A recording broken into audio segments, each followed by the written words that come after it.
Olha só, o Vasco promoveu um encontro, a gente contou aqui outro dia, nasceu uma menina, o pai foi lá e registrou o nome dela de Ayla Verrete. E aí aconteceu um encontro promovido pelo Vasco com a família da Ayla e o Verrete. Cadê? O encontro aconteceu. A pequena Ayla Verrete conheceu quem inspirou o seu nome. O pai, vascaíno fanático e responsável pelo registro, não conseguiu conter a emoção. Eu brincava com ela, mas ela nunca... Pô, que isso, né?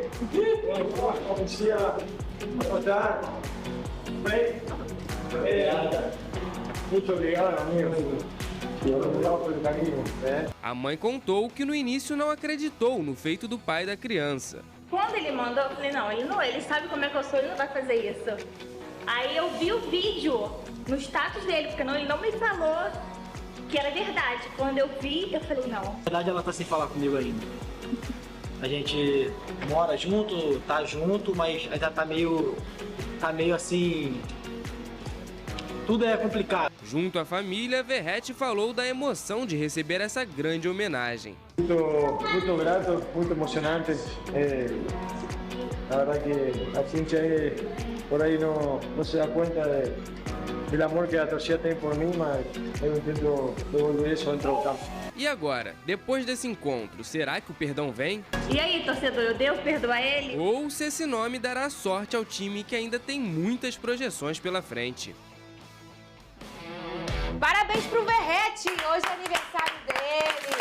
36 aninhos, né, Pedrosa? Exatamente. Obrigado, primeiramente, por ter vestido a camisa do Vasco da Gama, por ter salvado o Vasco da Gama no ano passado do rebaixamento, por tudo que ele vem fazendo esse ano também. Verrete, o melhor cabeceador da América do Sul, um dos melhores centroavantes do país aí também. Parabéns, feliz aniversário, feliz cumpleaños.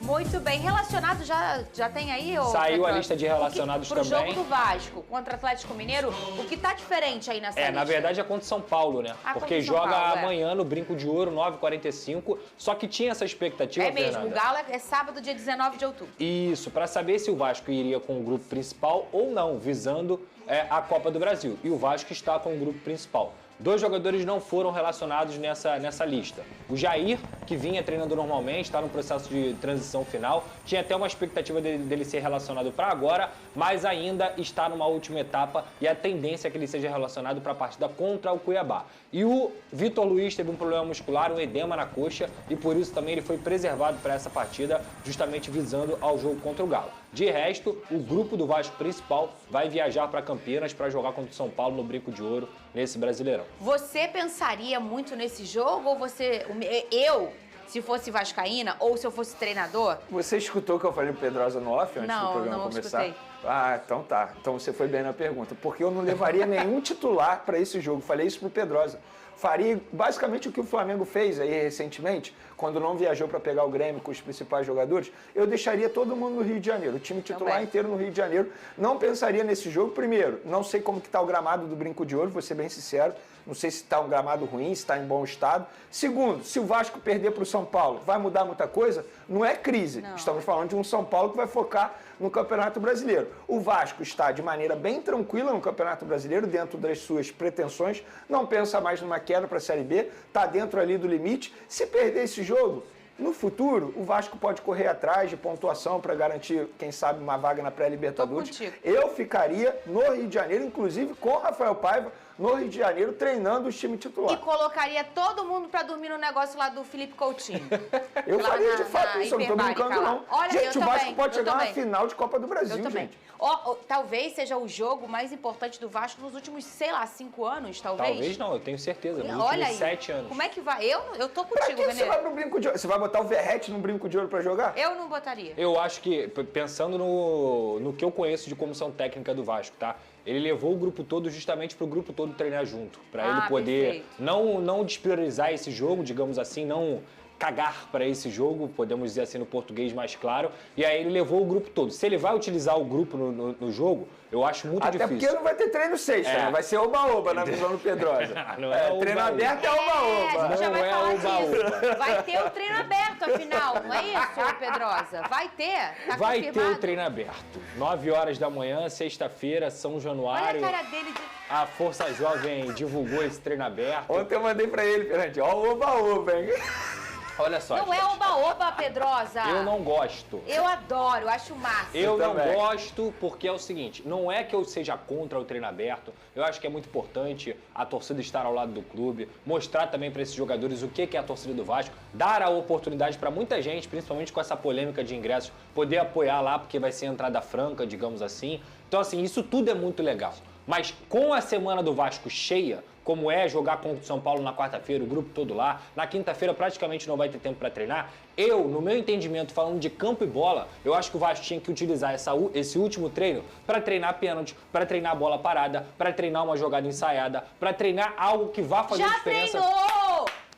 Eu não Nenê, gosto. Os homens estão aí o ano inteiro Era só treinando, fazer o ele que a treinou, gente treinou, sugeriu treinou, aqui, ó. treinou. Fica todo mundo dia. no Rio treinando e aí na Isso. sexta faz o Enfim, oba-oba lá pra torcida. eu acho que não era o momento para ter treino aberto, mas o que eu acho, eu deixo de achar, também não faz muita diferença. Olha aqui. O que eu tô falando é que eu prefiro treino dos jogadores focados na Copa do Brasil do que uma festa na sexta-feira. Eu não gosto muito desse clima de festa em sexta-feira. Festa é no dia do jogo, Mas pra poder você apoiar. adora fazer um sextou, Adoro né? festa, você mas gosta. o clima do Vasco não é esse. O clima do Vasco tem que ser de foco e não de festa. Ah, eu não, acho barato. Agora, ô Pedrosa, vem cá. Ontem a gente falou sobre a polêmica envolvendo a venda de ingressos irregulares para essa semifinal da Copa do Brasil, entre o Vasco e o Atlético Mineiro, o jogo no sábado, né? O clube acionou a delegacia, Pedrosa. Que Foi história isso é mesmo. essa? Lembrando que a gente trouxe esse áudio aí de uma autora, né, ainda desconhecida, onde ela fala sobre um possível esquema de venda de ingressos antes mesmo da venda de ingressos para o público geral abrir para os sócios, no caso. E aí o Vasco da Gama apurou, investigou, dentro dos seus limites, e encaminhou o caso para a 17ª Delegacia de Polícia, que aí fica lá em São Cristóvão, justamente onde o Vasco reside, digamos assim. Então esse caso está nas mãos da polícia, eu acho que esse foi o movimento mais correto. Eu também Ninguém acho. melhor do que a Polícia Civil para poder investigar, para poder ter acesso ao sistema, para poder ver de fato quem fez esse áudio, se esse áudio é verídico, se esse áudio acaba comprometendo aí o sistema do Vasco da Gama. Eu já falei aqui, eu lamento muito tudo o que aconteceu ontem, não é só por conta desse áudio, não. O sistema de ingressos de venda do sócio gigante é horrível, a verdade é essa, é horrível. Eles sabiam que ia ter essa demanda, eles sabiam que a torcida do Vasco é grande e o site caiu. Eu, por exemplo, tentei comprar ingresso 2 vezes ontem e foi o caso de muita gente. Em quantos minutos os ingressos esgotaram? Não, mas é porque são ondas, Fernanda. São Sim, 5 ondas. sim. A do estatutário, aí os 5 estrelas, 4 estrelas e por aí vai. Só que essas ondas eram muito curtas entre uma e outra. Então, assim, o site sobrecarregava, porque a pessoa da primeira onda estava lá no site quando estava aberto a 5ª onda, por exemplo. Sim. Então, assim, foram muitas pessoas. O Vasco tem 68 mil sócios torcedores. Tinham 190 mil pessoas Mas, no site. desculpa, eu te interrompi. Você estava tentando comprar ontem 2 ingressos? Não, na verdade eu estava tentando comprar 2 vezes, né? Porque como deu essa falha no sistema, o Vasco abriu na parte da tarde novamente os ingressos. E aí existe uma coisa chamada biometria em São Januário, que você já tem cadastrado lá no sistema. Aí quando você comprou o ingresso, erro de biometria. Erro de biometria. Assim como eu, várias e várias pessoas falaram. E quando a gente fala assim, eu tô falando de mim, tá, Fernanda? Mas o jornalismo aqui é serviço social. Se a torcida do Vasco da Gama tá tendo um problema grave para comprar ingressos, por mais que São Januário tenha 18 mil lugares apenas, é um problema do sistema. Ninguém quer regalia, ninguém quer vantagem, as pessoas só querem ter o direito, por pagar o sócio torcedor, que não é nada barato, são R$300 por mês, que você tem para tentar comprar o ingresso. As pessoas só querem ter o direito de tentar comprar o ingresso, não é garantia de que vai conseguir, é o direito. E o sistema da Eleven Tickets, junto com o sócio gigante, foi uma vergonha ontem. As pessoas não tiveram o direito de comprar o ingresso. Isso é muito delicado, né, o Vene? Isso quer dizer que São Januário está bem pequeno já para o Vasco da Gama, né? Enquanto o Pra Pedrosa torcida falava. apaixonada do Vasco da Gama, né? Agora, por outro lado, eu também não era a favor de botar esse jogo no Maracanã, por exemplo. Você não era? Não era a favor. Eu acho Nem que eu. o Vasco Olha, o dentro... Botafogo joga 18, o jogo seria 19, o Botafogo joga contra o Criciúma sexta, né? no dia 18, sexta-feira, E 8 assim, da noite. Para respaldar o que eu penso, a gente trouxe aqui um jogador do Nova Iguaçu na ocasião que ele mesmo falou que a pressão não era muito grande, a acústica não ajuda. E o E Sérgio dentro Rafael. de São Januário, o Vasco é muito forte. É uma das equipes mais fortes se encarar jogando em seu estádio. Justamente pelo formato, Independentemente do momento que o Vasco esteja vivendo, se é momento bom ou ruim. Mas o Vasco é um caldeirão, de fato é um lugar hostil para o adversário. Embora o Barbieri tenha dito naquela ocasião que era hostil para o próprio Vasco, mas eu discordo totalmente dele. Mas enfim, eu acho que tinha que jogar em São Januário, mas é óbvio, São Januário está ficando pequeno demais para a torcida do Vasco da Gama. Ô, Pedrosa, teve boa notícia também no Vasco, né? Sim. O Meia Paulinho voltou a treinar com a equipe, foram 9 meses, né?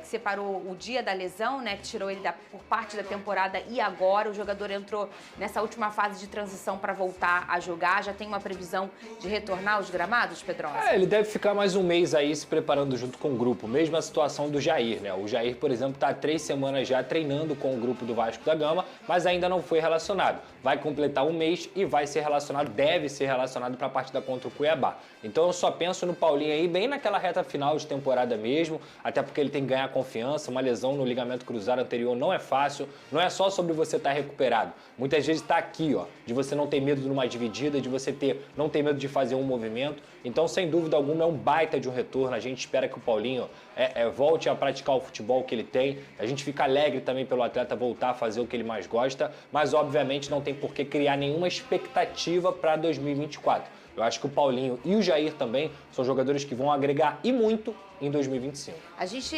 acaba esquecendo, né?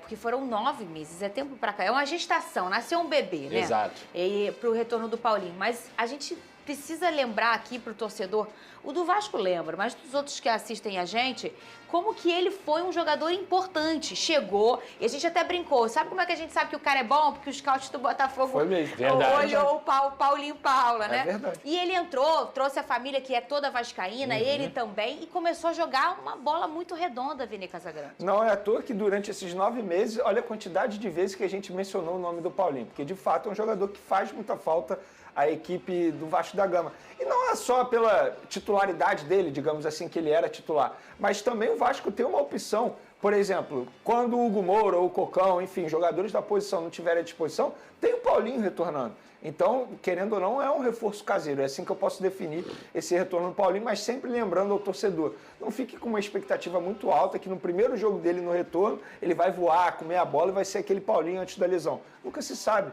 A gente tem que dar uma margem de tempo para esse jogador se readaptar. Existe um medo também de se machucar novamente. É um ser humano, não é uma máquina. Muito bem, e hoje tem Brasil e Peru pelas eliminatórias da Copa, graças a Deus.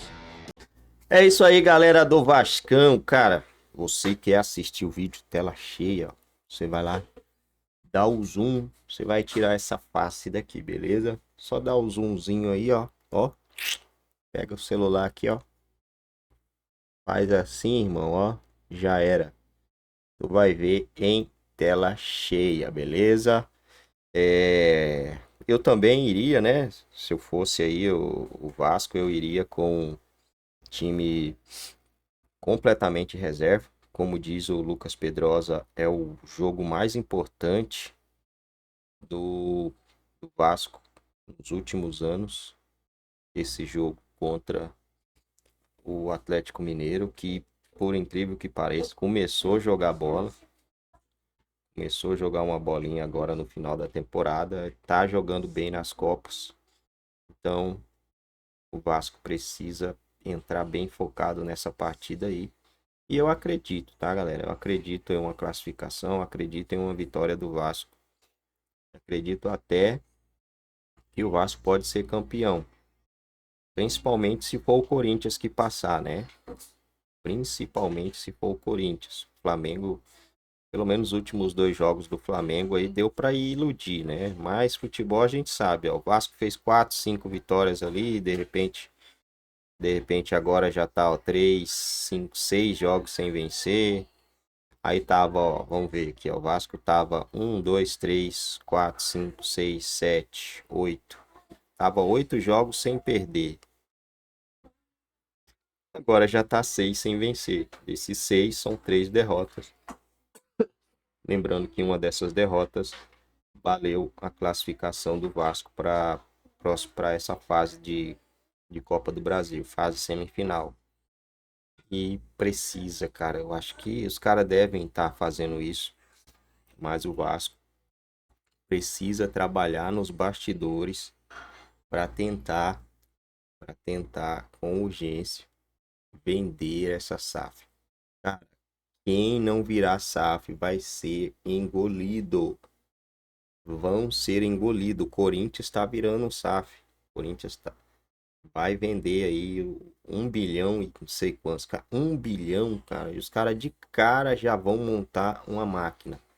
E aí vai ficar Flamengo, vai ficar Palmeiras, vai ficar tô falando Flamengo e Palmeiras porque são os times que estão aí, né? Sempre brigando pelos títulos. Quem não virar a SAF vai rodar. Então, eu acho que o principal foco do Vasco nesse momento é tentar, né, fazer essa SAF o mais rápido possível, né? Vender esse negócio. Não sei como funciona, mas tem que tentar fazer esse negócio render o mais rápido possível.